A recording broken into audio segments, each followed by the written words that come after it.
Welcome to System 001. Today I'll be talking about business systems and goals in the simplest form and giving real life examples of how to apply to make the most out of them. By the end of the session, I hope that you understand the core difference between goals and systems and you're able to apply the concept in your everyday real life events. Let's talk about the book Atomic Habits by James Clear.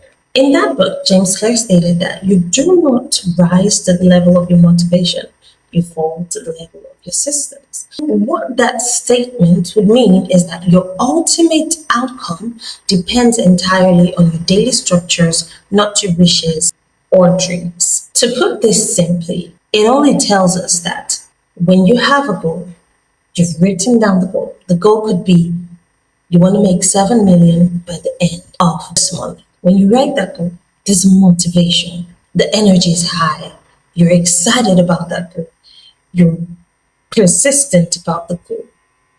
And then you want to achieve the goal. But at the end of the day, it is not your persistence. It is not your motivation that achieves the goal for you, because motivation is a temporary feeling. Eventually, in the process of achieving that goal, you're going to be overwhelmed. You're going to need discipline.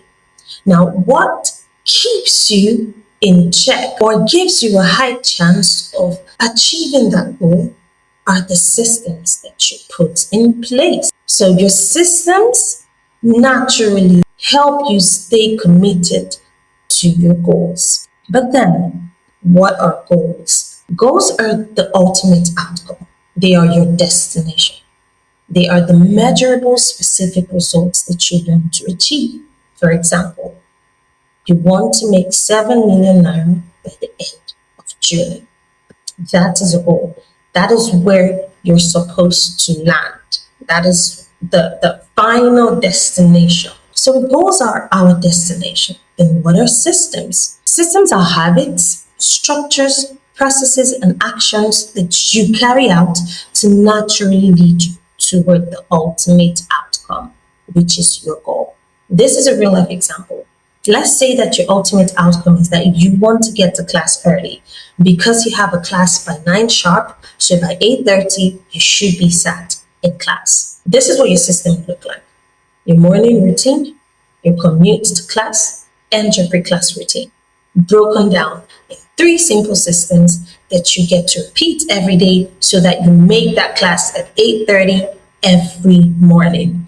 Now the processes under the systems, because you have to break it down, document everything, and be very specific with every single step. So the processes would be your morning routine, you wake early, bath and breakfast, and then you glam on. Yes, girl, you gotta get the glam on. And you want to be very specific. You want to have the time that you wake up early at 6. There also should be deadlines. Wake up early at 6 a.m. Before 6:30, you should have had your bath and breakfast. Before 7 a.m. or 7:15 or 7:20, you should have gotten your glam on. And then at exactly 7:20 or 7:25 or 7:30, you should leave the house. You move to the commute. So you leave the house to the bus stop at 7:30. You know it takes you 10 to 15 minutes to get to the bus stop. And then at 7:30, at 7:45, 7:48 max, you should be at the bus stop. Or let's say 7:50 max, you should be at the bus stop. You take a bike from the bus stop to your school gate. Let's say that takes you 10 minutes.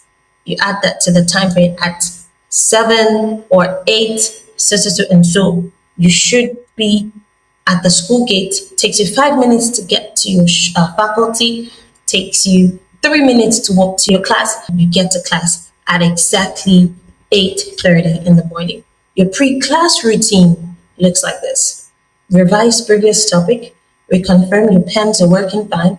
A little chit chat to relax, or whatever. Now you could revise previous topics for 10 minutes. So let's say it's 8:10. After revising previous topic for 10 minutes, you could take 5 minutes to confirm that your pens are working And then maybe you could use the remaining 15 or 10 minutes or whatever time is left to chit chat and relax, waiting for the lecturer. You literally carry out systems every day, but you do not know because you do not document every single step that you carry out.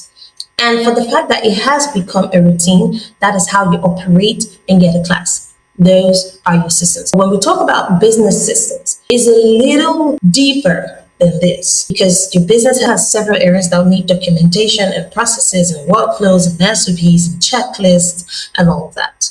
I hope that with this very simple explanation that you understand that systems are not something that are very complex or very difficult to understand.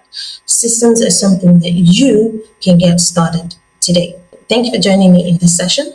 See you in the next session. Don't forget to like, comment, subscribe, share to any other system founder or any other person you think will find this helpful. Cheers.